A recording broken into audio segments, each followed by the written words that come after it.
Hello guys, TSSB की तरफ से फाइनली पीआरटी की वैकेंसीज़ आ गई हैं। आप देख सकते हैं कि लगभग 1100 के करीब वैकेंसीज़ जो हैं वो पीआरटी की आ गई हैं। मैं आपको बता देती हूँ, ये वैकेंसी आई है डायरेक्टरेट ऑफ एजुकेशन DOE की तरफ से और न्यू दिल्ली म्युनिसिपल काउंसिल यानी NDMC की तरफ से हमारे पास लगभग 1100 के करीब TSSB पीआरटी की वैकेंसीज़ आ चुकी हैं। इसको भरने की जो डेट है वो है 17 सितंबर से लेकर 16 अक्टूबर तक। तो जैसे ही ये फॉर्म्स खुलेंगे मैं आपको स्टेप बाय स्टेप बताऊँगी कि इसको कैसे भरना है। आइए अब जान लेते हैं कि इसके लिए कौन-कौन एलिजिबल है, कौन-कौन इस फॉर्म को भर सकते हैं।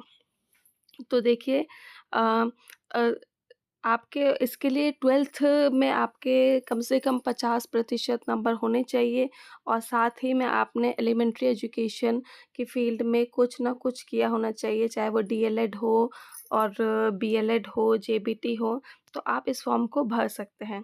दूसरी एलिजिबिलिटी है कि आपका पेपर 1 सीटेट का क्वालिफ़ाइड होना चाहिए। सीटेट का पेपर 1 जो होता है वो प्राइमरी के लिए होता है, इसलिए ये आपका क्वालिफ़ाइड होना चाहिए, तभी आप इस फॉर्म को भर पाएँगे।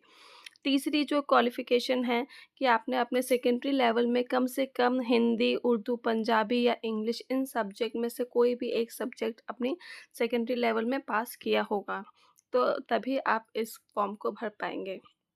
यानी आपकी 12th क्लास में आपने इनमें से कोई भी सब्जेक्ट से पास किया है, तो आप इस फॉर्म को भर पाएँगे और नॉर्मली सबने किया ही होता है, तो इसमें कोई चिंता का विषय नहीं है।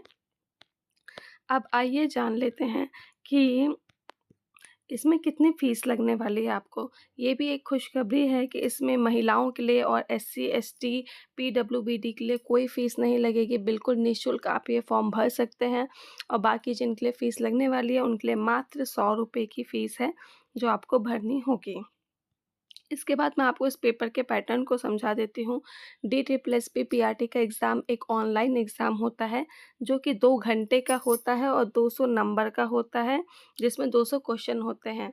और बहुत ही इम्पोर्टेंट बात कि जी हाँ दोस्तों, इसमें नेगेटिव मार्किंग होती है।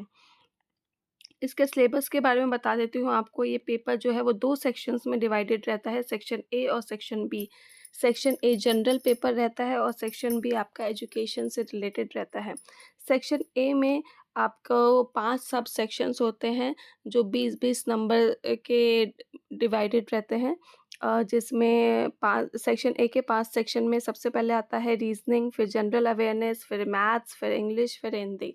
मैं आपको बता दूँ कि इस पेपर में ऐसा होता है कि आपके स्क्रीन पे पहला सेक्शन खुलेगा जो कि 20 नंबर का होगा।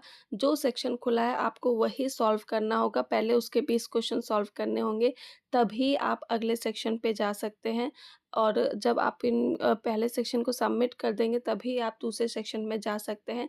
एक सेक्शन कंप्लीट करने के बाद ना आप उसको दोबारा लौट कर उसमें करेक्शन नहीं कर सकते हैं। यानी कि इसमें आप सेक्शन सफल नहीं कर सकते हैं, आप एक सेक्शन से दूसरे सेक्शन में नहीं जा सकते हैं। जो सेक्शन आपके सामने खुला है बिल्कुल आपको उसी को सॉल्व करना होगा, उसको सबमिट करके तभी आप आगे जाएँगे। और सेक्शन बी जो होता है, इसमें भी ऐसे ही होता है। होता तो ये पूरा एजुकेशन से रिलेटेड है। इसमें यानी कि आपका चाइल्ड साइकोलॉजी आ जाएगा, चाइल्ड डेवलपमेंट आ जाएगा, एजुकेशन साइकोलॉजी से रिलेटेड जितने भी थ्योरीज़ हैं, उन सब के से रिलेटेड इसमें क्वेश्चन्स आते हैं। तो सीटेट से इसका लेवल काफ़ी हाई रहता है। तो इसके लिए हमको और ज़्यादा डीप में पढ़ाई करनी पड़ती है। इसमें भी ऐसे ही होता है कि ये 100 क्वेश्चन भी आपके 5 सेक्शंस में 20-20 नंबर करके डिवाइडेड रहते हैं और इसमें भी आप एक सेक्शन कंप्लीट करते हैं, फिर आप दूसरे सेक्शन पे जाएँगे और एक सेक्शन कंप्लीट करने के बाद आप दोबारा उस सेक्शन पे नहीं लौट सकते हैं। तो ये एक one of the toughest exam है पीआरटी के लिए। अब आइए जान लेते हैं कि एज रिलैक्सेशन के बारे में। आप देख सकते हैं कि SC/ST वालों के लिए 5 साल का ये छूट है, OBC वालों के लिए 3 साल की और जो PWBD और EWS से स्टूडेंट्स हैं उनके लिए 10 साल की, फिर पीडब्ल्यूबीडी और एससी/एसटी वालों के लिए 15 साल की, फिर पीडब्ल्यूबीडी और ओबीसी वालों के लिए 13 साल की छूट है। तो गाइस ये बहुत अच्छा मौका है, हम सभी को इस वैकेंसी का काफ़ी समय से इंतज़ार था और फाइनली ये आ चुकी है। जो बच्चे तैयारी कर रहे थे उनके लिए बहुत अच्छी अपॉर्च्युनिटी है। अगर आपने तैयारी शुरू नहीं की है तो ये एकदम सही टाइम है जब आपको तैयारी शुरू कर देनी चाहिए, क्योंकि ये वैकेंसीज़ बहुत टाइम बाद आई है। जो बच्चे प्रिपेयर कर रहे हैं अ, उनके लिए बहुत अच्छी अपॉर्च्युनिटी है, तो हम सबको अब तैयारी शुरू कर देनी चाहिए। मैं भी धीरे-धीरे इसके ऊपर वीडियोज़ आपको देती रहूँगी, तो हमारे चैनल से जुड़े रहिए। हमारे चैनल को सब्सक्राइब कीजिए, इस वीडियो को लाइक कीजिए एंड थैंक